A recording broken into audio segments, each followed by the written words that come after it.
Hello viewers, today we shall continue the class yesterday we completed about important grammar items in SSLC English question paper that may appear in your annual examination or in Essay 1 or any of your pre-final examinations.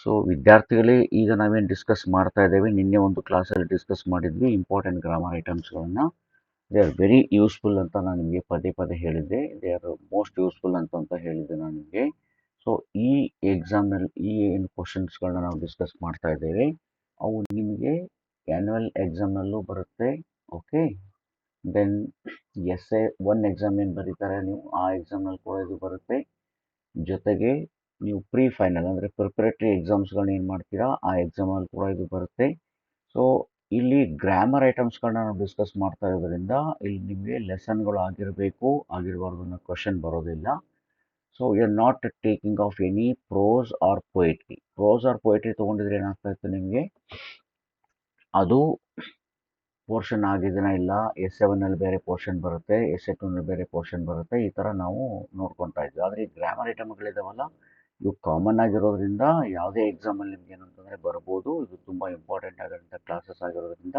ನೀವು ಕರೆಕ್ಟಾಗಿ ಇದನ್ನು ತಿಳ್ಕೊಳ್ಳಿ ಮತ್ತು ಸರಿಯಾಗಿ ಇದನ್ನು ಪ್ರಾಕ್ಟೀಸ್ನ ಕೂಡ ನೀವು ಮಾಡಿ ಸೊ ನಿನ್ನೆ ಕ್ಲಾಸಲ್ಲಿ ನಾವು ಒಂದು 10 ವೆರೈಟಿ ಕ್ವಶನ್ಸ್ಗಳನ್ನ ನೋಡಿದ್ವಿ ಯಾವ್ಯಾವ ಕ್ವಶನ್ಸ್ ಬರುತ್ತೆ ಅಂತ ಈಗ ಅದ್ರದ್ದು ಕಂಟಿನ್ಯೂಷನ್ನ ನಾವು ಮಾಡೋಣ ಅಂತ ಸೊ ಮತ್ತೊಂದು ಸರಿ ನಿಮಗೆ ರೀಕಾಲ್ ಮಾಡಬೇಕು ಅಂತ ಹೇಳಿದರೆ ನಿಮಗೆ 3 ಥರ ಗ್ರಾಮರ್ ಕ್ವಶನ್ಸ್ ಬರುತ್ತೆ ಅದರಲ್ಲಿ ಒಂದು ಏನಂತಂತಂದರೆ ಮಲ್ಟಿಪಲ್ ಚಾಯ್ಸ್ ಕ್ವಶನ್ಸ್ ಇರುತ್ತೆ ಇದು ನಿಮಗೆ ನಿನ್ನೆ ಹೇಳಿದಂಗೆ 4 ಕ್ವಶನ್ಸ್ ಇರುತ್ತೆ ಒಂದೊಂದಕ್ಕೆ 1 ಮಾರ್ಕ್ ಕ್ಯಾರಿ ಆಗುತ್ತೆ total 4 marks then do as directed ಇದೆ ಟೋಟಲ್ 12 ಕ್ವಶನ್ಸ್ ಬರುತ್ತೆ ಒಂದಕ್ಕೆ 1 ಮಾರ್ಕ್ ಕ್ಯಾರಿ ಆಗುತ್ತೆ ಇದಕ್ಕೆ ಟೋಟಲ್ ಏನಂದರೆ ನಿಮಗೆ 12 ಮಾರ್ಕ್ಸ್ ಆಗುತ್ತೆ ದೆನ್ ಎಡಿಟಿಂಗ್ ದ ಪ್ಯಾರಾಗ್ರಾಫ್ ಇದೆ ಅದಕ್ಕೆ 2 ಮಾರ್ಕ್ಸ್ ಬರುತ್ತೆ ಈ ಥರ 3 ಥರದಲ್ಲಿ ನಿಮಗೆ ಗ್ರಾಮರ್ ಕ್ವಶನ್ಸ್ಗಳು ಬರುತ್ತೆ ಸೊ ಟೋಟಲ್ ಆಗಿ ನಿಮಗೆ ಏನಂತಂದರೆ 18 ಮಾರ್ಕ್ಸ್ ಗ್ರಾಮರ್ ಕ್ವಶನ್ಸ್ ಬರುತ್ತೆ ಕ್ವಶನ್ಸ್ ಎಷ್ಟಿರ್ತವೆ ಅಂದರೆ 17 ಕ್ವಶನ್ಸ್ ಇರ್ತವೆ 18 ಮಾರ್ಕ್ಸ್ ಬರುತ್ತೆ ನೀವು ಕರೆಕ್ಟಾಗಿ ಗೊತ್ತಿಟ್ಕೊಂಡಿರಬೇಕು ಎಷ್ಟೆಷ್ಟು ಮಾರ್ಕ್ಸ್ ಬರುತ್ತೆ ಅಂತಂತೇಳಿ ಓಕೆ ಈಗ ಮತ್ತೊಂದು ಕ್ವಶನನ್ನು ನೋಡೋಣಂತೆ ಎಲ್ಲ ಫಿಲ್ ಇನ್ ದ ಬ್ಲ್ಯಾಂಕಲ್ಲಿ ಬರುವಂಥ ವೆರೈಟಿಗಳಿದೆ ನೋಡಿ fill in the blank with appropriate tense form ಅಂತ ಹೇಳಿದ್ದಾರೆ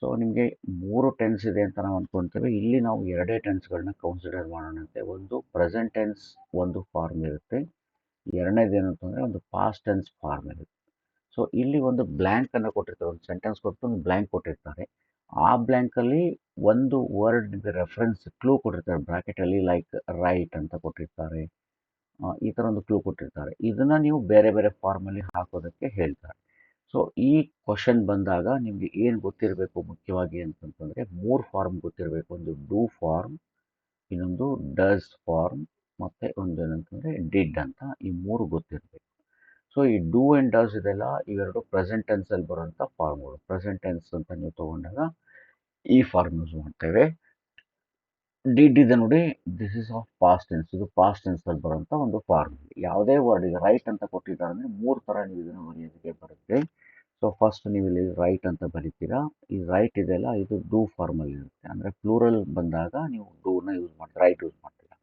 ಅದೇ ಸಿಂಗ್ಯುಲರ್ ಬಂದರೆ ಲೈಕ್ ರಮೇಶ್ ಅಂತ ಬಂದರೆ ರೈಟ್ಸ್ ಅಂತ ಬರೀತೀರಾ ಪಾಸ್ಟ್ ಟೆನ್ಸ್ ಬಂದಾಗ ಇದೇನಾಗುತ್ತೆ ರೋಟ್ ಆಗುತ್ತೆ ಸೊ ಫಸ್ಟ್ ನೀವೇನು ಚೆಕ್ ಮಾಡಬೇಕು ಈ ಕ್ವಶನ್ ಬಂದಾಗ ಟೆನ್ಸ್ ಫಾರ್ಮಲ್ಲಿ ಅಂದರೆ ಅದರದ್ದು ಟೈಮ್ ಯಾವುದಿದೆ ಟೈಮ್ ಎಲಿಮೆಂಟ್ ಯಾವುದಿದೆ ಅಂತ ಚೆಕ್ ಮಾಡಿ ಅದು ಪ್ರೆಸೆಂಟ್ ಟೆನ್ಸ್ ಇದೆನಾ ಅಥವಾ ಪಾಸ್ಟ್ ಟೆನ್ಸ್ ಇದೆನಾ ಫಸ್ಟ್ ಚೆಕ್ ಮಾಡಿ ಪಾಸ್ಟ್ ರೆಫರೆನ್ಸ್ ಹೆಂಗಿರುತ್ತೆ ಅಂತಂದರೆ ನಿಮಗೆ ಎಕ್ಸಾಮ್ನಲ್ಲಿ ಈಗ ಪಾಸ್ಟಿಗೆ ರೆಫರ್ ಆಗೋಂಥ ಕೆಲವು ವರ್ಡ್ಸ್ಗಳನ್ನ ಅವರಲ್ಲಿ ನಿಮಗೆ ಕೊಟ್ಟಿರ್ತಾರೆ ಅದರಲ್ಲಿ ಒಂದೆರಡು ಎಕ್ಸಾಂಪಲ್ಸ್ಗಳನ್ನ ನಾನು ನಿಮಗೆ ಹೇಳೋದಾಯಿತು ಅಂತಂದರೆ ಪಾಸ್ಟಿಗೆ ರೆಫರೆನ್ಸ್ ಆಗಿ ಫಾರ್ ಎಕ್ಸಾಂಪಲ್ ನೋಡಿ ಎಸ್ಟರ್ಡೇ ಅಂತ ಕೊಟ್ಟಿದ್ರು ಅಂದರೆ ಎಸ್ಟರ್ಡೇ ಅಂತ ಈ ಥರ ಕೊಟ್ಟಿದ್ರೆ ಆವಾಗ ಅದು ಪಾಸ್ಟ್ ಟೆನ್ಸ್ ರೆಫರ್ ಆಗುತ್ತೆ ಲಾಸ್ಟ್ ಇಯರ್ ಲಾಸ್ಟ್ ವೀಕ್ ಈ ಥರ ಏನಾದರೂ ನಿಮಗೆ ಕೊಟ್ಟಿದ್ರು ಅಂದರೆ ಅದು ಪಾಸ್ಟ್ ಟೆನ್ಸ್ ಆವಾಗ ನೀವು ಈ ಪ್ರೆಸೆಂಟ್ ಡೂ ಮತ್ತು ಡಸ್ ಫಾರ್ಮ್ ನೋಡೋದು ಬೇಕಾಗಿಲ್ಲ ನಿಮಗೆ ಫಸ್ಟ್ ನೀವಲ್ಲಿ ಟೆನ್ಸ್ ಫಾರ್ಮಲ್ಲಿ ಯಾವ ಟೈಮ್ ಇದೆ ಅಂತ ನೋಡ್ಕೊಳ್ಳಿ ಸಪೋಸ್ ಅಲ್ಲಿ ಈ ಥರ ಯಾವುದು ಟೈಮ್ ರೆಫರೆನ್ಸ್ ನಿಮಗೆ ಇರಲಿಲ್ಲ ಇದ್ಯಾವುದು ಕೊಟ್ಟಿಲ್ಲ ಅಂತ ಹೇಳಿದರೆ ಅವಾಗ ನೀವು ಪ್ರೆಸೆಂಟ್ ಟೆನ್ಸ್ ಫಾರ್ಮಲ್ಲಿ ಯೂಸ್ ಮಾಡಬೇಕಾಗುತ್ತೆ ಆವಾಗ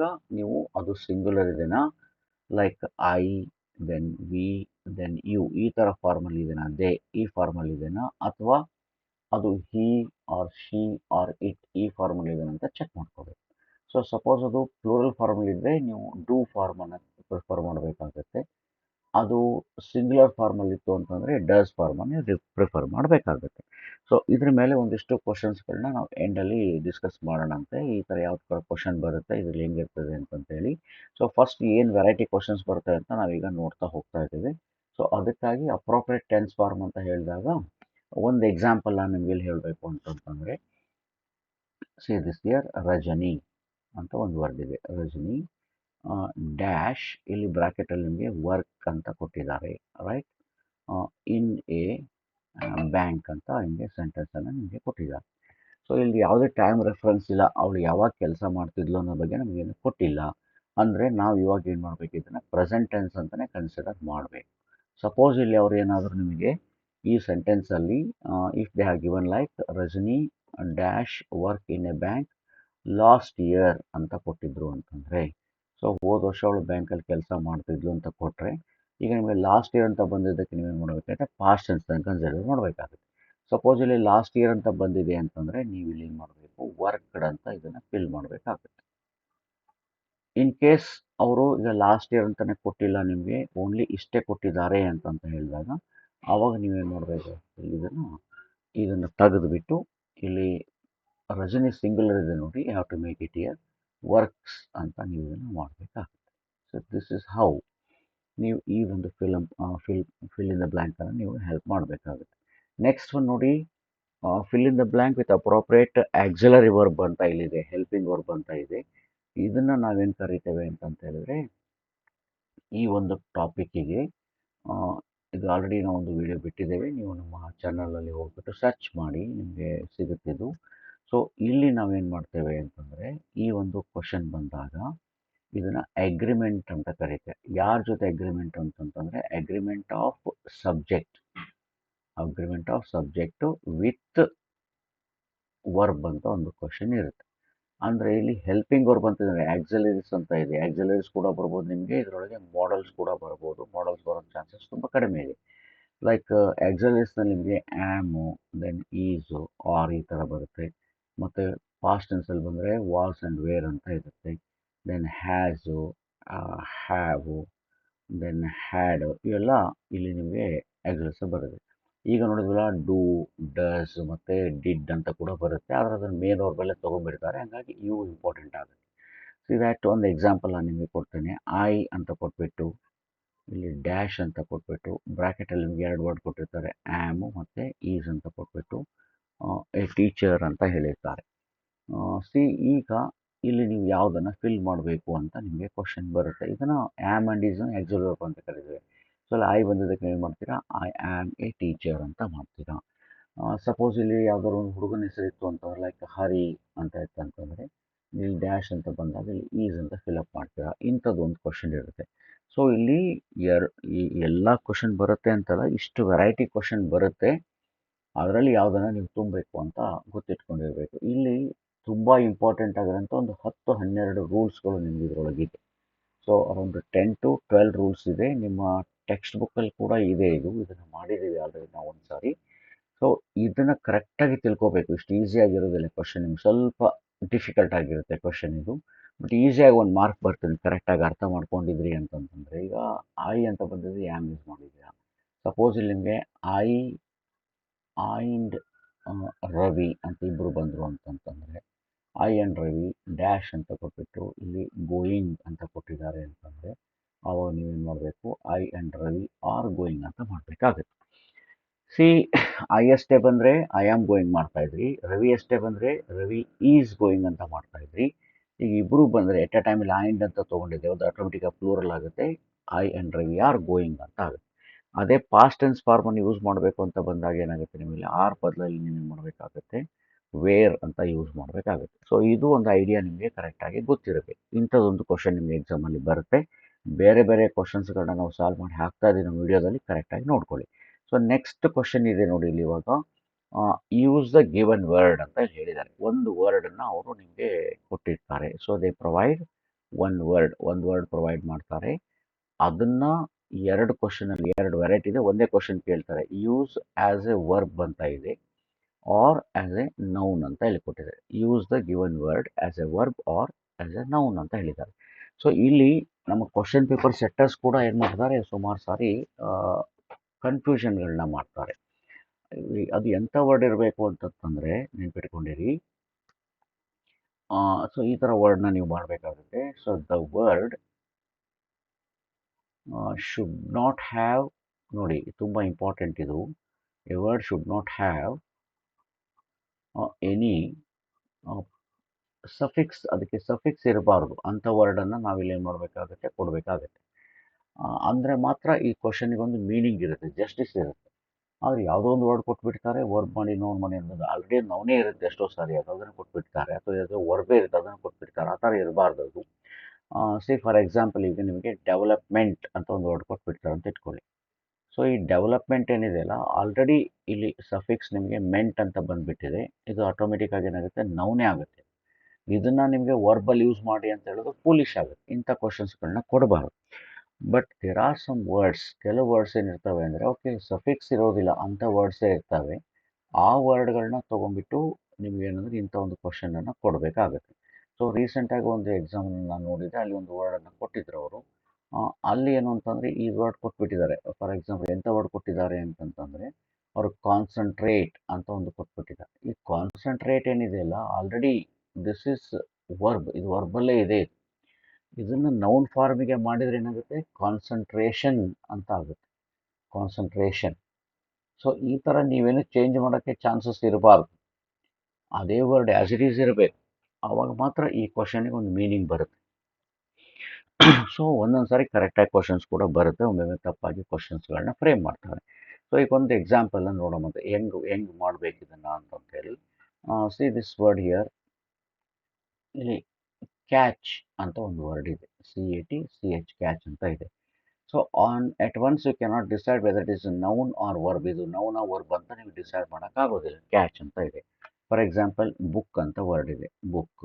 ಸೊ ಇದನ್ನು ನೀವು ನೌನು ಹೇಳೋಕ್ಕಾಗಲ್ಲ, ದೆನ್ನು ಇದನ್ನು ವರ್ಬ್ ಅಂತ ಹೇಳೋಕ್ಕಾಗಲ್ಲ. ಆರ್ಡರ್ ಅಂತ ಇದೆ. ಸೊ ಈ ಥರ ವರ್ಡ್ಗಳನ್ನ ಅವ್ರು ಏನು ಮಾಡಬೇಕು, ನಿಮಗೆ ಕೊಡಬೇಕಾಗತ್ತೆ. ಸೊ ಇಂಥ ವರ್ಡ್ಗಳನ್ನ ಕೊಟ್ಬಿಟ್ಟು, right, then see this phone ಅಂತ ಒಂದು ವರ್ಡ್ ಇದೆ, PHONE. ಸೊ ಈ ವರ್ಡ್ಸ್ ಏನಿದಾವಲ್ಲ, ಇವು ನೌನು ಆಗಿರ್ತವೆ ಮತ್ತು ವರ್ಬ್ ಕೂಡ ಆಗಿರ್ತವೆ. ಈ ವರ್ಡ್ಗಳನ್ನ ಚೆಕ್ ಮಾಡಿ, ಎಲ್ಲೂ ನಿಮಗೆ ಇಲ್ಲಿಂದ ಸಫಿಕ್ಸ್ಗಳಿಲ್ಲ, ಕೆಳಗಡೆ ವರ್ಡ್ ಎಂಡಿಗೆ ಸಫಿಕ್ಸ್ ನಿಮಗೆ ಸಿಗೋದಿಲ್ಲ. ಸೊ ಇಂಥ ಒಂದು ವರ್ಡನ್ನು ಕೊಟ್ಬಿಟ್ಟು ಅವ್ರು ಕ್ವಶನ್ ಏನು ಕೇಳ್ತಾರೆ ನಿಮಗೆ, they raise a question like use as a verb ಅಂತ ಇಲ್ಲಿ ಕೇಳ್ತಾರೆ, or use as a noun, ಒಂದೇ ಕೇಳ್ತಾರೆ. Because this question carries only 1 mark, ಒಂದೇ ಮಾರ್ಕ್ ಇರುತ್ತೆ. ಒಂದು ಕ್ವಶನ್ ಮಾತ್ರ ಕೇಳೋಕ್ಕೆ ಚಾನ್ಸಸ್ ಇದೆ, ಎರಡು ಕೇಳೋದಿಲ್ಲ. ನಿಮಗೊಂದು ಐಡಿಯಾ ಇರಬೇಕು ಈ ಕ್ವಶನನ್ನು ಹೆಂಗೆ ನಾವು ಮಾಡಬೇಕು ಅಂತ. ಸಪೋಸ್ ಈಗ ನೋಡಿ, ಬುಕ್ ಅಂತ ವರ್ಡ್ ಇದೆ, ಇದನ್ನು ನಿಮಗೆ ವರ್ಬ್ ಅಂತ ಕೇಳಿದ್ರು ಅಂತ ಇಟ್ಕೊಳ್ಳಿ. ತುಂಬ ಸಿಂಪಲಾಗಿ ಸೆಂಟೆನ್ಸನ್ನು ನೀವು ಮಾಡಿ. ಸಿ ದ್ಯಾಟ್ ಹೆಂಗೆ ಮಾಡಬೇಕು ಸೆಂಟೆನ್ಸ್ ಅಂತಂದರೆ, I book, okay, I book A dress ಅಂತ ಇಲ್ಲಿದೆ, ಡ್ರೆಸ್ ಅಂತ ಮಾಡಿ, ಅಥವಾ ಟಿಕೆಟ್ ಅಂತ ಮಾಡಿ, ಐ ಬುಕ್ ಎ ಟಿಕೆಟ್ ಅಂತ ಮಾಡಿ. ಯಾವ್ದಾದ್ರು ಒಂದು ವರ್ಡ್ನ ನೀವು ಹಾಕ್ಬೋದು. ನೋಡಿ ವರ್ಬ್ ಆಗುತ್ತೆ ಇದು ಆಟೋಮೆಟಿಕ್ಕಾಗಿ, ಯಾಕೆಂದರೆ ಇಲ್ಲಿ ನಿಮಗೆ ಸಬ್ಜೆಕ್ಟ್ ಇದೆ ಫಸ್ಟು, ಆಮೇಲೆ ಇಲ್ಲಿ ನಿಮಗೆ ಆಬ್ಜೆಕ್ಟ್ ಇದೆ, ಮಧ್ಯದಲ್ಲಿ ಬಂದು ಇದಾಗುತ್ತೆ. ಸಿ ದಟ್ಸ್, ಅದನ್ನೇ ನೀವು ನೌನ್ ಮಾಡಿ ಅಂತ ಹೇಳಿದ್ರೆ ಆ ಪ್ಲೇಸ್ ಚೇಂಜ್ ಮಾಡಬೇಕಷ್ಟೇ. ಐ ರೀಡ್ ಎ ಬುಕ್ ಅಂತ ನೀವು ಮಾಡಿದ್ರಿ ಅಂದರೆ ನೋಡಿ, ಇಲ್ಲಿ ಸೆಕೆಂಡ್ ಪ್ಲೇಸಲ್ಲಿ ಏನಾಯಿತು, ರೀಡ್ ಅಂತ ಒಂದು ವರ್ಬ್ ಆಗಿಬಿಡುತ್ತೆ. ಥರ್ಡ್ ಪ್ಲೇಸಲ್ಲಿ ಬಂದು ಏನಾಗುತ್ತೆ, ನೌನ್ ಆಗುತ್ತೆ. ಫಸ್ಟ್ ಪ್ಲೇಸಲ್ಲಿ ಬಂದದ್ದು ಕೂಡ ನಿಮಗೆ ಸಬ್ಜೆಕ್ಟ್ ಆಗುತ್ತೆ, ನೌನ್ ಆರ್ ಪ್ರೊನೌನ್ ಆಗಿರುತ್ತೆ. So very simple. ಈ ಆರ್ಡರ್ ಅಂತ ಇದೆ ನೋಡಿ, ಸಿ ದ್ಯಾಟ್ ಆರ್ಡರ್, ಭಾಳ ದೊಡ್ಡ ದೊಡ್ಡ ಸೆಂಟೆನ್ಸ್ನ ಬರೆಯೋಕ್ಕೆ ಹೋಗಬೇಡಿ. See this I order, right, I order A cup of tea ಅಂತ ಇಲ್ಲಿ ಬರ್ತಾರೆ ಸಾಕು. I order A cup of tea. So ಈಗ ಇದು ಸೆಕೆಂಡ್ ಪ್ಲೇಸಲ್ಲಿದೆ, ಇದೇನಾಗುತ್ತೆ ಆಟೋಮೆಟಿಕ್ಕಾಗಿ ವರ್ಬ್ ಆಗುತ್ತೆ. ಇದು ಸಬ್ಜೆಕ್ಟ್ ಆಗುತ್ತೆ, ಇದು ಆಬ್ಜೆಕ್ಟ್ ಆಗುತ್ತೆ. ಇದು ವರ್ಬ್ ಮಾಡಬೇಕಾದ್ರೆ ಸೆಕೆಂಡ್ ಪ್ಲೇಸಲ್ಲಿ ಬರಬೇಕು. ಜಸ್ಟ್ ನೀವು ನೆನ್ಪಿಟ್ಕೊಂಬಿಡಿ, ಈ ಥರ ಒಂದು 3 ಬಾಕ್ಸ್ ಅಂತ ಅಂದ್ಕೊಂಬಿಡಿ. ಸೊ ಆ ವರ್ಡನ್ನು ನೀವು ಮಧ್ಯದ ಬಾಕ್ಸಲ್ಲಿ ತೊಗೊಂಬಂದರೆ ಅದು ವರ್ಬ್ ಆಗಿರುತ್ತೆ.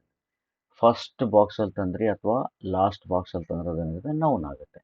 So very simple this is. ಇಲ್ಲಿ ನೋಡಿ, ಲಾಸ್ಟ್ ಬಾಕ್ಸಲ್ಲಿ ಬಂದಿದೆ, ದಿಸ್ ಬುಕ್ ಈಸ್ ಕಾಸ್ಟ್ಲಿ ಅಂತ ಹಿಂಗೆ ಕೊಟ್ಟಿದ್ದಾರೆ ಅಂತಂದರೆ, ಇಲ್ಲಿ ಫಸ್ಟ್ ಪ್ಲೇಸಲ್ಲೇ ಬುಕ್ ಇದೆ, ಅವಾಗ ಇದು ಆಟೋಮೆಟಿಕ್ಕಾಗಿ ನೌನ್ ಆಗುತ್ತೆ. ಸೊ ಫಸ್ಟ್ ಆರ್ ಲಾಸ್ಟ್ ಬಂದರೆ ನೌನ್ ಆಗುತ್ತೆ, ಮಧ್ಯದಲ್ಲಿ ಬಂದರೆ ವರ್ಬ್ ಆಗುತ್ತೆ. ಇದು ತುಂಬ ಈಸಿ, ತುಂಬ ಸಿಂಪಲ್ ಸೆಂಟೆನ್ಸನ್ನು ವರ್ಡನ್ನು ಕೊಟ್ಟಿರ್ತಾರೆ. ನೀವು ಸಿಂಪಲ್ ಸೆಂಟೆನ್ಸನ್ನು ಮಾಡಿಬಿಟ್ಟು ಒಂದು ಮಾರ್ಕನ್ನು ಇಲ್ಲಿ ತೆಗಿಬೇಕಾಗುತ್ತೆ. ಇದು ಒಂದು ಕ್ವಶನ್ ನಿಮಗೆ ಗ್ಯಾರಂಟಿ ಎಕ್ಸಾಮ್ನಲ್ಲಿ ಬರುತ್ತೆ. ನೆಕ್ಸ್ಟ್ ಕ್ವಶನ್ ಇದೆ ನೋಡಿ, ಡಿಗ್ರೀಸ್ ಆಫ್ ಕಂಪ್ಯಾರಿಸನ್ ಅಂತ ಇದೆ. ಇದ್ರ ಮೇಲೆ ನಾವು ಬೇರೆ ವಿಡಿಯೋನ ಮಾಡಬೇಕಾಗುತ್ತೆ. 3 ಡಿಗ್ರೀಸ್ಗಳು ಇದ್ದಾವೆ ನಿಮಗೆ ಡಿಗ್ರಿ ಆಫ್ ಕಂಪ್ಯಾರಿಸನ್. ಒಂದು ಪಾಸಿಟಿವ್ ಡಿಗ್ರಿ ಅಂತ ಇದೆ, then second one comparative degree ಅಂತ ಇದೆ, ಮತ್ತೆ ಇನ್ನೊಂದು ಏನಂತಂದರೆ ಕಂಪ್ಯಾರೇಟಿವ್ ಆ್ಯಂಡ್ ಸೂಪರ್ಲೇಟಿವ್ ಅಂತ 3 ಡಿಗ್ರಿಗಳು ನಮಗೆ ಇಲ್ಲಿ ಕೊಟ್ಟಿದ್ದಾರೆ. ಸೊ ಇದರಲ್ಲಿ ಅವ್ರು ಏನು ಮಾಡ್ತಾರೆ, ಯಾವುದಾದ್ರು ಒಂದನ್ನು ಕೊಟ್ಟಿರ್ತಾರೆ. So one form is given and they ask you to make into any other form. ಇನ್ನೊಂದು ಫಾರ್ಮಲ್ಲಿ ಅದನ್ನು ಮಾಡೋದಕ್ಕೆ ಹೇಳ್ತಾರೆ. ಫಾರ್ ಎಕ್ಸಾಂಪಲ್ ನಿಮಗೆ ಪಾಸಿಟಿವ್ ಡಿಗ್ರಿ ಕೊಟ್ಟಿದ್ದಾರೆ ಅಂತಂದರೆ ಅವರು ನಿಮಗೆ ಕಂಪ್ಯಾರೇಟಿವ್ ಮಾಡೋಕ್ಕೆ ಹೇಳ್ಬೋದು, ಇಲ್ಲ ಅಂತಂದರೆ ಸೂಪರ್ಲೇಟಿವ್ ಮಾಡೋದಕ್ಕೆ ಹೇಳ್ಬೋದು. ಸಪೋಸ್ ಅವರು ಕಂಪ್ಯಾರೇಟಿವ್ ಡಿಗ್ರಿನೇ ಕೊಟ್ಟಿದ್ದಾರೆ ಅಂತಂತಂದರೆ ನಿಮಗೆ ಪಾಸಿಟಿವ್ ಮಾಡೋಕ್ಕೆ ಹೇಳ್ತಾರೆ, or they ask you to make it superlative. ಒಂದೇ ಮಾರ್ಕ್ ಇರುತ್ತೆ, ಒಂದೇ ಕ್ವಶನ್ ಕೇಳ್ತಾರೆ. ಅವರೇ ಸೂಪರ್ಲೇಟಿವ್ನಲ್ಲಿ ಕೊಟ್ಟಿದ್ದಾರೆ ಅಂತಂತ ಹೇಳಿದ್ರೆ ನೀವು ಅದನ್ನು ಪಾಸಿಟಿವ್ ಮಾಡಬೇಕು, or you have to make it into comparative. ಅಂದರೆ ಅವ್ರು ಏನು ಹೇಳಿರ್ತಾರೆ, ಡೂ ಆ್ಯಸ್ ಡೈರೆಕ್ಟೆಡಲ್ಲಿ ಇದು ಬರುತ್ತೆ. ಸೊ ಇದಕ್ಕೆ ಕೆಲವು ಟೆಕ್ನಿಕ್ಸ್ಗಳಿದ್ದಾವೆ, ಆ ಟೆಕ್ನಿಕ್ನ ನೀವು ಫಾಲೋ ಮಾಡಬೇಕು. ಅದಕ್ಕೆ ಏನು ಮಾಡಬೇಕು ಅಂತಂದರೆ ಫಸ್ಟ್ ನೆನ್ಪಿಟ್ಕೊಂಡಿರಿ, ಅವ್ರು ಏನು ಸೆಂಟೆನ್ಸ್ ಕೊಟ್ಟಿದ್ದಾರೆ ಅದು ಯಾವ ಡಿಗ್ರಿಯಲ್ಲಿದೆ ಅನ್ನೋದನ್ನು ನೀವು ಗೊತ್ತು ಮಾಡ್ಕೋಬೇಕು. So weather this is given sentence in the degrees of comparison ಯಾವ ಡಿಗ್ರಿಯಲ್ಲಿದೆ ಅಂತ. ಈಗ ಪಾಸಿಟಿವ್ ಇದೆ ಅಂತ ಗೊತ್ತಾಗಿದೆ. ಸಪೋಸ್ ಸೆಂಟೆನ್ಸ್ ನಿಮಗೆ ಸ್ಟಾರ್ಟ್ ಆಗಿದೆ ಅಂತ ಕೊಟ್ಟಿರೋ ಒಂದು ಸೆಂಟೆನ್ಸ್ ಅಂದರೆ ನಾನು ಸ್ಟಾರ್ಟಿಂಗಲ್ಲಿ ನಿಮಗೆ ನೋ ಅದರ್ ಅಂತ ಬಂದಿದ್ದರೆ ಆಟೋಮೆಟಿಕ್ ಆಗಿ ಇದೇನಾಗುತ್ತೆ, ಪಾಸಿಟಿವ್ ಡಿಗ್ರಿಯಲ್ಲಿ ಇರುತ್ತೆ. ಓಕೆ, ಮತ್ತು ಇಲ್ಲಿ ಬರೋಂಥ ಅಡ್ಜೆಕ್ಟಿವ್ ಕೂಡ ಲೈಕ್ ಆ್ಯಸ್, ಲಾಂಗ್ ಆ್ಯಸ್ ಈ ಥರನೇ ಬಂದಿರುತ್ತೆ. ರೈಟ್, ದೆನ್ನು ಈ ಥರ ಕೊಟ್ಟಿದ್ದಾರೆ ಅಂತಂತಂದರೆ ನೋಡಿ, ಲಾಂಗರ್ ದ್ಯಾನ್ ಎನಿ ಅದರ್ ಅಂತ ಏನಾದರೂ ಕೊಟ್ಟಿದ್ದಾರೆ ಅಂತಂದರೆ, ಲಾಂಗರ್ ದ್ಯಾನ್ ಎನಿ ಅದರ್ ಅಂತ ಸೆಂಟೆನ್ಸ್ ಒಳಗಡೆ ಎಲ್ಲರೂ ಈ ಥರ ದ್ಯಾನ್ ಎನಿ ಅದರ್ ಅಂತ ಬಂದಿದೆ ಅಂತ ಗೊತ್ತಾದರೆ ಆವಾಗ ಅದು 100% ಅಂದರೆ ಅದು ಕಂಪ್ಯಾರೇಟಿವ್ ಡಿಗ್ರಿನಲ್ಲೇ ಇರುತ್ತೆ. ಸಪೋಸ್ ಅವ್ರೀಗ ದ ಅಂತ ಕೊಟ್ಬಿಟ್ಟು the best, okay, then the longest, the richest, the most beautiful ಈ ಥರ ವರ್ಡ್ಗಳನ್ನ ಕೊಟ್ಟಿದ್ದಾರೆ ಅಂತಂದರೆ ಅದು ಸೂಪರ್ಲೇಟಿವ್ ಫಾರ್ಮಲ್ಲಿ ಇರುತ್ತೆ ಅನ್ನೋದನ್ನು ನೀವು ಗೊತ್ತಿಟ್ಕೊಳ್ಳಿ.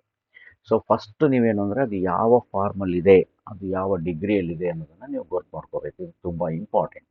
ಅದು ಗೊತ್ತಾದ ಮೇಲೆ ಅದನ್ನು ನೀವು ಯಾವುದಕ್ಕೆ ಕೇಳಿದ್ದಾರೆ ಅದು ಇಂಪಾರ್ಟೆಂಟ್ ಆಗುತ್ತೆ. ಯಾವುದಕ್ಕೆ ಕೇಳಿದ್ದಾರೆ ಅಂತಂತೇಳಿ ಅದರ ಪ್ರಕಾರ ನೀವು ಅಲ್ಲಿ ಕೊಟ್ಟಿರೋಂಥ ಆಡ್ಜೆಕ್ಟಿವ್ನ ನೀವೇನಂದರೆ ಮಾಡಬೇಕಾಗುತ್ತೆ. ಸೊ ಆಡ್ಜೆಕ್ಟಿವಲ್ಲಿ 3 ಫಾರ್ಮಲ್ಲಿ ಬರ್ತವೆ ನಮಗೆ. ಎಕ್ಸಾಂಪಲ್ಸ್ ಸುಮಾರು ಎಕ್ಸಾಂಪಲ್ಸ್ಗಳನ್ನ ನಾನು ನಿಮಗೆ ಕೊಡ್ತೇನೆ. ಇಟ್ ಇಸ್ ರಿಚ್ ಅಂತ ಬಂದಿದೆ, ದೆನ್ ರಿಚರ್ ಆಗುತ್ತೆ ಕಂಪ್ಯಾರೇಟಿವ್ನಲ್ಲಿ, ದೆನ್ ಸೂಪರ್ಲೇಟಿವ್ ಬಂದಾಗ ನಿಮಗೆ ರಿಚೆಸ್ಟ್ ಅಂತ ಇದನ್ನು ನೀವು ಮಾಡ್ತೀರಾ. ಸೊ ರಿಚ್ಚು, ರಿಚರ್ ಮತ್ತು ರಿಚೆಸ್ಟ್ ಅಂತ ಮಾಡ್ತೀರಾ. ಪಾಸಿಟಿವ್ ಆಗಿದ್ದರೆ ನೀವು ಇದನ್ನು ಸೋ ರಿಚ್ ಆ್ಯಸ್ ಅಂತ ಬರಿಬೋದು, or you can also write here as rich as ಅಂತಲೂ ಬರಿಬೋದು. ಆದರೆ ಇಲ್ಲಿ ಸೋ ರಿಚ್ ಆಸ್ ಬರೆಯೋದು ತುಂಬ ಕರೆಕ್ಟ್ ಆಗಿರುತ್ತೆ. ದೆನ್ ರಿಚರ್ ಅಂತ ಬಂದಾಗ ಅದನ್ನೇ ಮಾಡಬೇಕಾಗುತ್ತೆ, ನೀವು ರಿಚರ್ ದ್ಯಾನ್ ಅಂತ ನೀವು ಮಾಡಬೇಕಾಗುತ್ತೆ, ರಿಚರ್ ದ್ಯಾನ್ ಅಂತ ಮಾಡಬೇಕು. ಸೂಪರ್ಲೇಟಿವ್ ಬಂದಾಗ ದ ರಿಚೆಸ್ಟ್ ಅಂತ ನೀವು ಇದನ್ನು ಮಾಡಬೇಕಾಗುತ್ತೆ. ದಿಸ್ ಇಸ್ ಹೌ ಈ ಫಾರ್ಮ್ ಕನ್ವರ್ಟ್ ಮಾಡೋದು ನಿಮಗೆ ಫಸ್ಟ್ ಗೊತ್ತಿರಬೇಕು, ಅದು ಯಾವ ಫಾರ್ಮಲ್ಲಿ ಬಂದಾಗ ಏನಾಗುತ್ತೆ ಅಂತಂತೇಳಿ.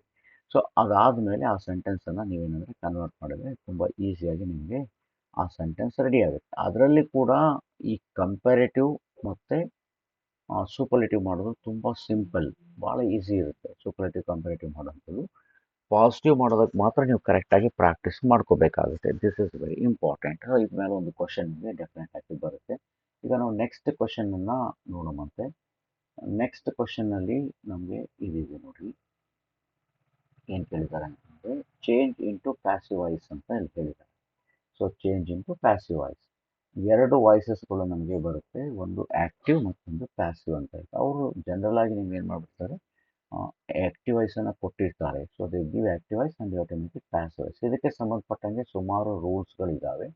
ಆ ರೂಲ್ಗಳನ್ನ ನಾವು ಫಾಲೋ ಮಾಡಿಬಿಟ್ಟು ಇದನ್ನು ವಾಯ್ಸನ್ನು ಚೇಂಜ್ ಮಾಡಬೇಕಾಗುತ್ತೆ. ಒಂದು ಎಕ್ಸಾಂಪಲ್ ಇಲ್ಲಿ ನಾನು ನಿಮಗೆ ಕೊಡೋಕ್ಕೆ ಇಷ್ಟಪಡ್ತೇನೆ. ದಿಸ್ ರಾಮ ಕಿಲ್ಡ್, ಹಳೆಯ ಎಕ್ಸಾಂಪಲ್ ಇದು ಎಕ್ಸಾಮಲ್ಲಿ ಬರೋದಿಲ್ಲ. ರಾವಣ ಅಂತ ಬಂದರೆ, ರಾಮ ಕಿಲ್ ರಾವಣ ಅಂತ ಬಂದಾಗ ನೀವು ಏನು ಮಾಡಬೇಕಾಗುತ್ತೆ ಅಂತಂದರೆ ಇದನ್ನು ಪ್ಯಾಸಿವೈಸ್ ಮಾಡಬೇಕು. ನೋಡಿ ಕೊನೆಗೆ ಇಲ್ಲಿ ನಿಮಗೆ ರಾವಣ ಅಂತ ಇದೆ, ತುಂಬ ಇಂಪಾರ್ಟೆಂಟ್ ಇದು, ಮುಂದೆ ಕೂಡ ಹೆಲ್ಪ್ ಆಗುತ್ತೆ ನಿಮಗೆ ಲೈಫಲ್ಲಿ. ನೀವು ಬೇರೆ ಬೇರೆ ಕಾಂಪಿಟೇಟಿವ್ ಎಕ್ಸಾಮ್ಸ್ಗೆ ಹೋದಾಗ ಗ್ಯಾರಂಟಿ ಕ್ವಶನ್ ಇರುತ್ತೆ. ಸೊ ರಾವಣ ವಾಸ್ ಕಿಲ್ಡ್ ಅಂತ ನೀವು ಇಲ್ಲಿ ಮಾಡಬೇಕಾಗುತ್ತೆ. Ravana was killed by Rama ಅಂತ ನೀವು ಇದನ್ನು ಪ್ಯಾಸಿವೈಸ್ ಮಾಡಬೇಕು. ಯಾಕೆ ಇದು ವಾಸ್ ಮಾಡಿದ್ರಿ, ಕಿಲ್ಡ್ ಇದೆ ನೋಡಿ, ಪಾಸ್ಟ್ ಟೆನ್ಸ್ ಇದೆ, ವಾಸ್ ಕಿಲ್ಡ್ ಅಂತ ಮಾಡಿ. ಸಪೋಸ್ ಇಲ್ಲಿ ಪ್ರೆಸೆಂಟ್ ಟೆನ್ಸ್ ಇದ್ರೆ ಈಸ್ ಅಂತ ಬರುತ್ತೆ. ಹೀಗೆ ಪ್ಯಾಸ್ವೈಸ್ಗಳನ್ನ ಮಾಡಬೇಕು. ಇದ್ರದ್ದು ಕರೆಕ್ಟ್ ರೂಲ್ಸ್ಗಳನ್ನ ನೀವು ಗೊತ್ತಿಟ್ಕೊಂಡಿರ್ಬೇಕು. ದ ನೆಕ್ಸ್ಟ್ ಕ್ವೆಶನ್ ಇದೆ ನೋಡಿ, ರಿಪೋರ್ಟೆಡ್ ಸ್ಪೀಚ್ ಇದೆ. ಇಲ್ಲಿ ಒಂದು ಕನ್ವರ್ಜೇಷನ್ ಕೊಟ್ಟಿರ್ತಾರೆ, not A direct sentence, sentence ಕೊಡೋದಿಲ್ಲ. ಸೊ ಇನ್ಸ್ಟೆಡ್ ಆಫ್ ದ್ಯಾಟ್ ಒಂದು ಸಣ್ಣ ಡೈಲಾಗ್ ಫಾರ್ಮಲ್ಲಿ ಕೊಟ್ಟಿರ್ತಾರೆ. ಸೊ ಈ ಡೈಲಾಗ್ ಫಾರ್ಮಲ್ಲಿ ಒಂದು ಲೈನನ್ನು ಏನು ಮಾಡಿರ್ತಾರೆ ಅಂದರೆ ಅಂಡರ್ಲೈನ್ ಮಾಡಿರ್ತಾರೆ. ಅಂಡರ್ಲೈನ್ ಮಾಡಿಬಿಟ್ಟು ಅದನ್ನು ರಿಪೋರ್ಟೆಡ್ ಸ್ಪೀಚ್ ಮಾಡಿ ಅಂತಾರೆ. ಲೈಕ್ ದ ವಾಯ್ಸಸ್ ಥರ ಇದಕ್ಕೆ ಏನಂದರೆ there are certain rules. So change from direct to ಅದನ್ನು ಡೈರೆಕ್ಟಿಂದ ನೀವೇನಂತಂದರೆ ರಿಪೋರ್ಟೆಡ್ ಮಾಡೋದಕ್ಕೆ ಒಂದಿಷ್ಟು ರೂಲ್ಸ್ಗಳಿದೆ. ಆ ರೂಲ್ಸ್ಗಳನ್ನ ನೀವು ಗೊತ್ತಿಟ್ಕೊಂಡಿರಬೇಕು. ಜೊತೆಗೆ ಟೈಪ್ಸ್ ಆಫ್ ಸೆಂಟೆನ್ಸಸ್ ಅಂತ ಬರುತ್ತೆ, ಅದು ಕೂಡ ನಿಮಗೆ ಏನಂದರೆ ಕ್ಲಿಯರಾಗಿ ಗೊತ್ತಿರಬೇಕು. ಟೈಪ್ಸ್ ಆಫ್ ಸೆಂಟೆನ್ಸಸ್ ಐಡಿಯಾ ಇರಬೇಕು. ಈ ಎರಡೂ ಐಡಿಯಾ ತೊಗೊಂಡ್ಬಿಟ್ಟು ನೀವು ರಿಪೋರ್ಟೆಡ್ ಸ್ಪೀಚ್ ಮಾಡ್ಬೋದು. ಇದಕ್ಕೆ ಕೂಡ 1 ಮಾರ್ಕ್ ಇರುತ್ತೆ. ಬಟ್ ನನ್ನ ಎಕ್ಸ್ಪೀರಿಯೆನ್ಸಲ್ಲಿ ಸುಮಾರು ವಿದ್ಯಾರ್ಥಿಗಳು ಏನು ಮಾಡ್ತಾರೆ ಅಂತಂದರೆ ಇಲ್ಲಿ ಒಂದು ಮಿಸ್ಟೇಕ್ ಮಾಡ್ತಾರೆ. ಯಾವಾಗಲೂ ಇದನ್ನು ಕರೆಕ್ಟಾಗಿ ಬರೆದಿರೋದಿಲ್ಲ. ಅದಕ್ಕೆ ನೀವು ಚೆನ್ನಾಗಿ ಪ್ರಾಕ್ಟೀಸ್ ಮಾಡಿ. ಆವಾಗ ಇದನ್ನು ಕರೆಕ್ಟ್ ಬರೆದ್ರೆ ಔಟ್ 80ಗೆ 80 ಮಾರ್ಕ್ಸ್ ಬರುವಂಥ ಚಾನ್ಸಸ್ ಕೂಡ ಇರುತ್ತೆ. ಭಾಳ ಹುಡುಗರು ಏನು ಮಾಡ್ತಾರೆ 79ವರೆಗೂ ಸ್ಕೋರ್ ಮಾಡಿರ್ತಾರೆ. ಈ ಒಂದು ಸೆಂಟೆನ್ಸ್ನಲ್ಲಿ ಮಿಸ್ಟೇಕ್ ಮಾಡಿರ್ತಾರೆ. ಸೊ ಅದು ಆಗ್ಲಾರ್ದಂಗೆ ನೀವು ನೋಡ್ಕೋಬೋದು. ಸೊ ನೆಕ್ಸ್ಟ್ ಕ್ವೆಶನ್ ಇದೆ ನೋಡಿ. ನೆಕ್ಸ್ಟ್ ಕ್ವೆಶನ್ ಏನು ಅಂತಂದರೆ ಅಪ್ರಾಪ್ರೇಟ್ ಹೋಮೋಫೋನ್ ಅಂತ ಇದೆ. ಇವೆಲ್ಲ ಬರದೇ ಇರ್ಬೋದು. ನಾನು ಹೇಳಿದ್ನಲ್ಲ ನಿಮಗೆ ಒಂದು 20 ವೆರೈಟಿ ಕ್ವೆಶನ್ಸ್ಗಳನ್ನ ನಾನು ನಿಮಗೆ ಇಲ್ಲಿ ಡಿಸ್ಕಸ್ ಮಾಡ್ತಾ ಇದ್ದೇನೆ. ಅದರಲ್ಲಿ ನಿಮಗೆ ಬರುವಂಥದ್ದು ಏನಂತಂದರೆ ಓನ್ಲಿ 16 ವೆರೈಟಿ ಕ್ವೆಶನ್ಸ್ಗಳು ಮಾತ್ರ ಬರುತ್ತೆ. ಸೊ ಹೋಮೋಫೋನ್ಸ್ ಅಂತ ಇರ್ತದೆ, ಸ್ಪೆಷಲ್ ವರ್ಡ್ಸ್ ಈ ಥರ ಇರುತ್ತೆ ನೋಡಿ. ಈಗ ಸಿ ಅಂತ ಒಂದು ವರ್ಡ್ ಇದೆ, ಮತ್ತು ಸಿ ಅಂತ ಒಂದು ವರ್ಡ್ ಇದೆ. ಇಲ್ಲಿ ಫಿಲ್ ದ ಬ್ಲ್ಯಾಂಕಲ್ಲಿ ಕೊಟ್ಬಿಟ್ಟಿರ್ತಾರೆ. ಲೈಕ್ ಮೀಟ್ ಅಂತ ಇದೆ, ಇನ್ನೊಂದು ಮೀಟ್ ಅಂತ ಕೊಟ್ಟಿದ್ದಾರೆ, ಹಿಂಗಿರುತ್ತೆ.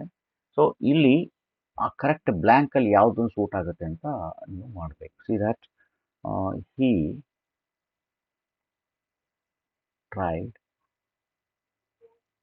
ಟು ಡ್ಯಾಶ್ ದಿ ಪ್ರಿನ್ಸಿಪಾಲ್ ಅಂತ ಒಂದು ವರ್ಡನ್ನು ನಿಮಗೆ ಸೆಂಟೆನ್ಸಲ್ಲಿ ಕೊಟ್ಟಿದ್ದಾರೆ. ಸೊ ಈ ಬ್ಲ್ಯಾಂಕಲ್ಲಿ ಕೊಟ್ಬಿಟ್ಟಿರ್ತಾರೆ. ಇಲ್ಲಿ ಅವ್ರು ಏನು ಮಾಡಿರ್ತಾರೆ ನಿಮಗೆ 2 ವರ್ಡ್ ಕೊಟ್ಟಿರ್ತಾರೆ. ಒಂದು ಮೀಟ್ ಅಂತ ಕೊಟ್ಟಿರ್ತಾರೆ, ಇನ್ನೊಂದು ಮೀಟ್, MEET, ಮೀಟ್ ಅಂತ ಕೊಟ್ಟಿರ್ತಾರೆ. ಸೊ ಇಲ್ಲಿ ಯಾವ ವರ್ಡ್ ಸೂಟ್ ಆಗುತ್ತೆ ಅನ್ನೋದನ್ನು ನೀವು ಬರಿಬೇಕು. ಇಲ್ಲಿ ಏನಾಗುತ್ತೆ, ಮೀಟ್ ಅನ್ನೋ ವರ್ಡ್ ಇದೆ, ಅದು ಕರೆಕ್ಟ್ ಆಗುತ್ತೆ. ಸೊ ಒಂದು ಮೀಟ್ ಅಂದರೆ ಭೇಟಿ ಆಗೋದು ಅಂತ ಆಗುತ್ತೆ, ಇನ್ನೊಂದು ಮೀಟ್ ಅಂದರೆ ಫ್ಲೆಶ್ ಅಥವಾ ಮಾಂಸ ಅಂತ ಕರೀತಾರೆ. ಇಂಥದ್ದು ಸುಮಾರು ಒಂದು 50ರಿಂದ 60 ಸೆಟ್ ಆಫ್ ವರ್ಡ್ಸ್ಗಳು ನಿಮಗೆ ಗೊತ್ತಿರಬೇಕು. 50 to 60 ಸೆಟ್ ಆಫ್ ವರ್ಡ್ಸ್ಗಳನ್ನ ನೀವು ಗೊತ್ತಿಟ್ಕೊಂಡಿರಿ. ಆವಾಗ ನಿಮಗೆ ಆಟೋಮೆಟಿಕ್ಕಾಗಿ ಈ ಸೆಂಟೆನ್ಸ್ಗಳನ್ನ ಹೆಂಗೆ ಟ್ರೈ ಮಾಡಬೇಕು ಮತ್ತು ಅದ್ರ ಮೀನಿಂಗ್ ಏನಂತೆಲ್ಲ ನಿಮಗೆ ಗೊತ್ತಾಗುತ್ತೆ. ಸುಮಾರು ವರ್ಡ್ಸ್ಗಳು ಇಲ್ಲಿ ನಿಮಗೆ ಬರುತ್ತೆ. ನೀವು ಲೆಸನ್ ಮಾಡೋ ಮುಂದೆ ಕೂಡ ಲೆಸನ್ ಓದ್ಕೋಬೇಕಾದ್ರೆ ನಿಮ್ಮ ಟೀಚರ್ಸ್ಗಳು ಈ ವರ್ಡ್ಸ್ಗಳನ್ನ ಹೇಳಿರ್ತಾರೆ. ಸೊ ಅದನ್ನು ನೀವು ಲಿಸ್ಟ್ ಇಟ್ಕೊಂಡಿರಬೇಕು, ಒಂದು ಲಿಸ್ಟ್ ಇಟ್ಕೋಬೇಕು. ಫಾರ್ ಎಕ್ಸಾಂಪಲ್ ನೋಡಿ, ಇವಾಗಲ್ಲಿ ಹಿಯರ್ ಅಂತ ಒಂದು ವರ್ಡ್ ಇದೆ, HEAR ಅಂತ ಇದೆ. ದೆನ್ HERE, ಹಿಯರ್ ಅಂತ ಇದೆ. ಸೊ ಎರಡು ಒಂದೇ ಥರ ನಿಮ್ಗೆ ಅನಿಸುತ್ತೆ. ದೆನ್ ಒನ್, WON ಅಂತ ಇದೆ. ದೆನ್ ONE, ಒನ್ ಅಂತ ಇದೆ. ಬೈ, BY ಅಂತ ಇದೆ. ದೆನ್ BUY ಅಂತ ಇದೆ. Fair, FAIR, fair. FARE, fair. ಈ ಸುಮಾರು ವರ್ಡ್ಸ್ಗಳು ನಿಮಗೆ ಇಲ್ಲಿ ಬರುತ್ತೆ. Site, SITE. ದೆನ್ SIGHT, ಇದೆಲ್ಲ ಬರುತ್ತೆ. ಸೊ ಇದ್ರ ಮೇಲೆಲ್ಲ ಒಂದೊಂದು ಕ್ವಶನ್ಗೂ ಮತ್ತೊಂದು 20 ಎಕ್ಸಾಂಪಲ್ಸ್ಗಳನ್ನ ನಾನು ನೆಕ್ಸ್ಟ್ ವೀಡಿಯೋದಲ್ಲಿ ನಿಮಗೆ ಕೊಡ್ತಾ ಹೋಗ್ತೇನೆ. ಜಸ್ಟ್ ಏನಂದ್ರೆ ಯಾವ ಥರ ಕ್ವಶನ್ಸ್ ಬರುತ್ತೆ ಎಕ್ಸಾಮಲ್ಲಿ ಅಂತ ಮಾತ್ರ ಹೇಳ್ತಾ ಇದ್ದೀನಿ. ಸೊ ನೆಕ್ಸ್ಟ್ ಒಂದು ಇದು ನೋಡಿ ನಿಮಗೆ ಗಿವ್ ಒನ್ ವರ್ಡ್ ಫಾರ್ ಅಂತ ಇದೆ. ಒಂದು ಸ್ಟೇಟ್ಮೆಂಟ್ ಕೊಟ್ಟಿರ್ತಾರೆ. ಆ ಸ್ಟೇಟ್ಮೆಂಟ್ ಲೈಕ್ ಮೀನಿಂಗ್ ಥರ ಇರುತ್ತೆ. ಆ ಮೀನಿಂಗನ್ನು ನೀವೇನಂತಂದರೆ ಬರಿಬೇಕಾಗುತ್ತೆ ಅನ್ನೋ ಥರ. ನಮಗೆ ಲಾಸ್ಟ್ ಟೈಮ್ ಒಂದು ಕ್ವಶನ್ ಬಂದಿತ್ತು, ಸ್ಕೌಟ್ ಅಂತ ಒಂದು ವರ್ಡ್ ಬಂದಿತ್ತು. ದೆನ್ ನೈಟ್ ಮೇರ್ ಅಂತ ಒಂದು ವರ್ಡ್ ಬಂದಿತ್ತು. ಇವೆಲ್ಲ ಏನಂತಂದರೆ ನಿಮಗೆ ಟೆಕ್ಸ್ಟ್ ಬುಕ್ಕಲ್ಲಿ ಫುಟ್ ನೋಟ್ ಇರುತ್ತೆ ನೋಡಿ, ಕೆಳಗಡೆ ಎಲ್ಲ ಲೆಸನ್ ಕೆಳಗಡೆ ಒಂದು ಫುಟ್ ನೋಟ್ ಕೊಟ್ಬಿಟ್ಟು ಅಲ್ಲಿ ಮೀನಿಂಗ್ಸ್ ಕೊಟ್ಟಿರ್ತಾರೆ. ಆ ಮೀನಿಂಗಲ್ಲಿ ಎಂಥದ್ದು ನೋಡಬೇಕು ಅಂತಂದರೆ ವರ್ಡ್ ಟು ವರ್ಡ್ ಇದ್ರೆ ನೋಡಬಾರ್ದು. ವರ್ಡ್ ಟು ವರ್ಡ್ ಇದ್ದರೆ ಅದು ನಿಮಗೆ ಈ ಐಟಮಲ್ಲಿ ಬರೋದಿಲ್ಲ. ಅವ್ರೇನು ಕೊಟ್ಟಿರ್ತಾರೆ, ಒಂದು ವರ್ಡ್ ಕೊಟ್ಬಿಟ್ಟು ಅದರ ಮೀನಿಂಗ್ ಏನಂತಂದರೆ ಅದು ಒಂದು ಸೆಂಟೆನ್ಸ್ ಫಾರ್ಮಲ್ಲಿ ಇರುತ್ತೆ. That will be in a sentence form. So ಆವಾಗ ಫಾರ್ ಎಕ್ಸಾಂಪಲ್ ಈಗ ಆರ್ಚರ್ಡ್ ಅಂತ ಒಂದು ವರ್ಡ್ ಇದೆ. ಆರ್ಚರ್ಡ್ ಮೇಲೆ ಏನು ಕೊಟ್ಟಿರ್ತಾರೆ ನಿಮ್ಗೆ ಅವರು ಅಂತಂದರೆ ಎ ಪ್ಲೇಸ್, ಇಷ್ಟು ಕೊಟ್ಟಿರ್ತಾರೆ ನೋಡಿ, a place where fruits are grown ಅಂತ ಕೊಟ್ಟಿರ್ತಾರೆ. So place where fruits are grown ಅಂತ ಇದೆ. ಸೊ ಇದನ್ನು ಕೊಡ್ತಾರೆ ಅವ್ರು ಕಂಪ್ಲೀಟಾಗಿ. ಈ ಸೆಂಟೆನ್ಸದೆಲ್ಲ ಇದನ್ನು ಕೊಟ್ಟಿರ್ತಾರೆ. ನೀವು ಆರ್ಚರ್ಡ್ ಅನ್ನೋ ವರ್ಡನ್ನು ಬರೀಬೇಕು. ಸಿ ದ್ಯಾಟ್ ಇನ್ನೊಂದು ಎಕ್ಸಾಂಪಲ್ ನಾನು ನಿಮಗೆ ಹೇಳ್ತೇನೆ. ಸ್ವಾಮಿ ಲೆಸನಲ್ಲಿ ಇದು ಬಂದಿದೆ ನಿಮಗೆ. ಸ್ವಾಮಿ ಲೆಸನಲ್ಲಿ ಈ ವರ್ಡ್ ಬಂದಿದೆ. See that one who breaks one who breaks house house ಯಾರು ಮನೆ ಒಳಗೆ ನುಗ್ತಾರೆ ಯಾಕೆ ಅಂತ ಕೊಡ್ತಾನೆ. In order to steal something ಅಂತ ಇದೆ. In order to steal something. So ಒಂದಿಷ್ಟು ಸಾಮಾನುಗಳನ್ನ ಕಳು ಮಾಡಬೇಕು ಅಂತ ಮನೆಯೊಳಗೆ ಬರ್ತಾನೆ. ಅವನಿಗೆ ಏನಂತಾರೆ ಅಂತ ಕೇಳಿರ್ತಾರೆ. ಸೊ ಗಿವ್ ಒನ್ ವರ್ಡ್ನ ಕೊಡಬೇಕಾಗುತ್ತೆ. ಸೊ ಇಲ್ಲಿ ನಿಮ್ಗೆ ಆನ್ಸರ್ ಏನಾಗುತ್ತೆ, ಬರ್ಗ್ಲರ್ ಅಂತ ಆಗುತ್ತೆ. ಇದು ಟೆಕ್ಸ್ಟ್ ಬುಕ್ಕಲ್ಲಿ ಬರ್ಗ್ಲರ್ ಅಂತ ಕೊಟ್ಟಿದ್ದಾರೆ. ಸೊ ಇದನ್ನು ಒಂದೊಂದು ಸರಿ ಇದು ಇಂಥ ಕ್ವಶನ್ ಕೂಡ ನಿಮಗೆ ಇರುತ್ತೆ. ಎಲ್ಲ ನೋಡ್ಕೊಂಡಿರ್ಬೇಕು, ನೀವು ಎಲ್ಲ ವೆರೈಟಿ ಕ್ವಶನ್ಸ್ಗಳನ್ನ ನೋಡಬೇಕು. ನೆಕ್ಸ್ಟ್ ಒನ್ ಇದೆ ನೋಡಿ, a question on prefix or suffix ಅಂತ ಇದೆ. ಇದನ್ನ 1-2 ಸಾರಿ ಏನು ಮಾಡಿದ್ದಾರೆ ಅಂತಂದರೆ MCQ ಫಾರ್ಮಲ್ಲಿ ಕೇಳಿದ್ದಾರೆ. MCQ ಫಾರ್ಮಲ್ಲಿ ಈ ಕ್ವಶನ್ ಕೇಳಿದ್ದಾರೆ. ಅಂದರೆ ಒಂದಿಷ್ಟು ವರ್ಡ್ಗಳನ್ನ ಕೊಟ್ಬಿಟ್ಟು ಇದು ಯಾವುದಾವುದು ಇದಕ್ಕೆ ಸಫಿಕ್ಸನ್ನು ಇದು ತೊಗೊಳ್ತಾರೆ, ಪ್ರಿಫಿಕ್ಸ್ ಇದು ತೊಗೊಳ್ತಾರೆ ಅಂತ ಕೇಳಿರ್ತಾರೆ. ಸೊ ಇದಕ್ಕೆ ಸ್ವಲ್ಪ ನೀವು ಪ್ರಿಪರೇಷನನ್ನು ಮಾಡ್ಕೋಬೇಕು. ಇಲ್ಲೊಂದಿಷ್ಟು ಎಕ್ಸಾಂಪಲ್ಗಳನ್ನ ನಾನು ನಿಮಗೆ ಕೊಡ್ತೇನೆ. ಈಗ ಪ್ರಾಪರ್ ಅಂತ ಒಂದು ವರ್ಡ್ ಕೊಟ್ಟಿದ್ದಾರೆ, proper. Then pure, okay. Then mortal, ಇನ್ನೊಂದು ಒಬೆ ಅಂತ ಕೊಟ್ಟಿದ್ದಾರೆ. ಇನ್ನು 4 ವರ್ಡ್ ಕೊಟ್ಬಿಟ್ಟು ಕ್ವಶನ್ ಏನು ಕೊಡ್ತಾರೆ ಅಂತಂದರೆ, ಫಸ್ಟ್ ಆಪ್ಷನ್ ಎ ಇದೆ, ಆಪ್ಷನ್ ಬಿ ಇದೆ, ಆಪ್ಷನ್ ಸಿ ಮತ್ತು ಆಪ್ಷನ್ ಡಿ ಕೊಟ್ಟಿದ್ದಾರೆ. So which of the following words will not take the prefix IM ಅಂತ ಕೊಟ್ಟಿರ್ತಾರೆ. ಇದಕ್ಕೆ ಯಾವುದಕ್ಕೆ IM ಬರೋದಿಲ್ಲ ಅಂತ ಕೇಳ್ತಾನೆ. ಸೊ ಪ್ರಾಪರ್ ಇದೆ ನೋಡಿ, ಇಂಪ್ರಾಪರ್ ಆಗುತ್ತೆ. ಮಾರ್ಟಲ್ಲು ಇಮ್ಮಾರ್ಟಲ್ ಆಗುತ್ತೆ. ಪ್ಯೂರು ಇಂಪ್ಯೂರ್ ಆಗುತ್ತೆ. ಒಬೆ ಇದೆ ನೋಡಿ, ಇದೇನಾಗುತ್ತೆ, ಡಿಸ್ಒಬೆ ಅಂತ ಆಗುತ್ತೆ. ಸೊ ಡಿಸ್ಒಬೆ ಅಂತ ಆಗುತ್ತೆ. ಅಂದರೆ ಇದು ನಿಮಗೆ ರಾಂಗ್ ಇದೆ ಅಂತ ಈ ಆನ್ಸರ್ನ ನೀವು ಬರಿಬೇಕಾಗುತ್ತೆ. ಸೊ ಇಂಥದ್ದೊಂದು ಕ್ವಶನ್ ಕೂಡ ಕೇಳ್ತಾರೆ. ಇದಕ್ಕೆ ಒಂದಿಷ್ಟು ಸಣ್ಣ ಪ್ರಿಪ್ರೇಷನ್ನ ನೀವು ಇಲ್ಲಿ ಹೇಳ್ಬೋದು. ಸೊ ಸ್ಟಾರ್ಟಿಂಗಲ್ಲಿ ನಿಮಗೆ ಸ್ಟಾರ್ಟಿಂಗ್ ವರ್ಡ್ ಲೈಕ್ ಓ ಅಂತ ಬಂದಿದ್ದರೆ ಅದೇನು ಮಾಡುತ್ತೆ, ಡಿಸ್ ಅನ್ನೋದನ್ನು ತಗೊಳುತ್ತೆ. ಲೈಕ್ ಒಬೆ ನೋಡಿ, ಡಿಸ್ಒಬೆ, ಆರ್ಡರ್ ಡಿಸ್ಆರ್ಡರ್, ಆನೆಸ್ಟ್ ಡಿಸ್ಆನೆಸ್ಟ್ ಈ ಥರ ಬರುತ್ತೆ. ಸ್ಟಾರ್ಟಿಂಗಲ್ಲಿ ನಿಮಗೆ ಎ ಅಥವಾ ಸಿ ಅಥವಾ ಈ ಥರ ಅಕ್ಷರ ಇತ್ತು ಅಂತಂತಂದರೆ ಅದು IN ಅನ್ನು ತಗೊಳುತ್ತೆ. Active inactive, correct incorrect, edible inedible ಈ ಥರ ಎಲ್ಲ ಬರುತ್ತೆ ನಿಮಗೆ. ಎಡಿಟೇಬಲ್ ಇನ್ಎಡಿಟೇಬಲ್ ಅಂತೆಲ್ಲ ವರ್ಡ್ಸ್ಗಳನ್ನ ನಾವು ತೊಗೊಳ್ತೇವೆ. ಈ ಥರದ್ದು ಒಂದು ಸಣ್ಣ ಹೋಮ್ವರ್ಕನ್ನು ನೀವು ಕರೆಕ್ಟಾಗಿ ಮಾಡಿಟ್ಕೊಂಡಿದ್ರಿ ಅಂತಂತಂದರೆ ಈ ಈ ಕ್ವಶನನ್ನು ಈಸಿಯಾಗಿ ಅಟೆಂಪ್ಟ್ ಮಾಡೋದಕ್ಕೆ ಸಾಧ್ಯ ಆಗುತ್ತೆ. ದ ನೆಕ್ಸ್ಟ್ ಒಂದು ಕೊನೆ ಕ್ವಶನ್ ಯಾವುದು ಅಂತಂತಂದರೆ, ಇಲ್ಲಿ ನಿಮಗೆ choose the appropriate language form ಅಂತ ಇದೆ. ಸೊ ಒಂದು ಸಣ್ಣ ಕನ್ವರ್ಜೇಷನ್ ಕೊಟ್ಟಿರ್ತಾರೆ, ಒಂದು ಸ್ಟೇಟ್ಮೆಂಟ್ ಕೊಟ್ಟಿರ್ತಾರೆ. ಅದರದ್ದು ಲ್ಯಾಂಗ್ವೇಜ್ ಫಾರ್ಮ್ ಯಾವುದು ಅಂತ, ಲ್ಯಾಂಗ್ವೇಜ್ ಫಂಕ್ಷನನ್ನು ನೀವು ಇಲ್ಲಿ ಐಡೆಂಟಿಫೈ ಮಾಡಬೇಕಾಗುತ್ತೆ. ಅಂದರೆ ಆ ಸೆಂಟೆನ್ಸಲ್ಲಿ ಏನು ಮಾಡುತ್ತೆ ಅಂತ. ಸೊ ಸೆಂಟೆನ್ಸ್ ಏನು ಮಾಡುತ್ತೆ, ನಿಮಗೆ ರಿಕ್ವೆಸ್ಟ್ ಮಾಡ್ಬೋದು ಸೆಂಟೆನ್ಸು, ಅಥವಾ ಇನ್ಫಾರ್ಮೇಷನನ್ನು ಪ್ರೊವೈಡ್ ಮಾಡ್ಬೋದು, ಅಥವಾ ಕ್ವೆಶನನ್ನು ಕೇಳ್ಬೋದು, or it may go for agree ಮಾಡ್ಬೋದು. ಈ ಥರ ಎಲ್ಲ ಬೇರೆ ಬೇರೆ ಲ್ಯಾಂಗ್ವೇಜ್ ಫಂಕ್ಷನ್ಸ್ ಬರುತ್ತೆ. ಇದು ಫಿಕ್ಸ್ ಇರೋದಿಲ್ಲ ಲ್ಯಾಂಗ್ವೇಜ್ ಫಂಕ್ಷನ್ ಇಂಥದ್ದೇ ಅಂತಂತೇಳಿ. ಪ್ಯೂರ್ಲಿ ಇದು ಕ್ವಶನ್ ಏನು ಅಂತಂದರೆ MCQನಲ್ಲಿ ಮಾತ್ರ ಬರೋಕ್ಕೆ ಸಾಧ್ಯ ಇದೆ. MCQ ಬಿಟ್ಟು ಕ್ವಶನ್ ಕೇಳೋದಕ್ಕೆ ಚಾನ್ಸಸ್ಸೇ ಇಲ್ಲ. 100% ಇದು MCQನಲ್ಲೇ ಬರಬೇಕು. ಯಾಕೆ ಅಂತಂತಂದರೆ ಇಲ್ಲಿ ನಿಮಗೆ ತುಂಬ ಕನ್ಫ್ಯೂಷನ್ ಆಗೋಂಥ ಸ್ಟೇಟ್ಮೆಂಟ್ಗಳು ಇರುತ್ತೆ. ಹಾಗಾಗಿ ನಿಮಗೆ ಏನು ಬರೆದ್ರೂ ಮಾರ್ಕ್ಸ್ ಕೊಡಬೇಕಾಗುತ್ತೆ. ಅದಕ್ಕೆ ಅವ್ರು ಏನು ಮಾಡಿಬಿಡ್ತಾರೆ, ಕಂಪಲ್ಸರಿ ಇದನ್ನು MCQನಲ್ಲೇ ಹಾಕಿರ್ತಾರೆ. ಸೊ ಲ್ಯಾಂಗ್ವೇಜ್ ಫಂಕ್ಷನ್, ಇದ್ರ ಮೇಲೆ ಕೂಡ ಸುಮಾರು ಎಕ್ಸಾಂಪಲ್ಸ್ಗಳನ್ನ ನೋಡೋಣ. ಇವಿಷ್ಟು ದಾಟಿ 20 ವೆರೈಟಿ ಕ್ವಶನ್ಸ್ಗಳನ್ನ ನಾವು ಈಗ ನೋಡಿದ್ದೇವೆ. ಇನ್ನೂ ಸ್ವಲ್ಪ ಕ್ವಶನ್ಸ್ ಏನು ಬರ್ಬೋದು ನಿಮಗೆ ಅಂದರೆ, interchange of assertive to exclamatory ಅಂತ ಒಂದು ಕ್ವಶನ್ ಬರ್ಬೋದು.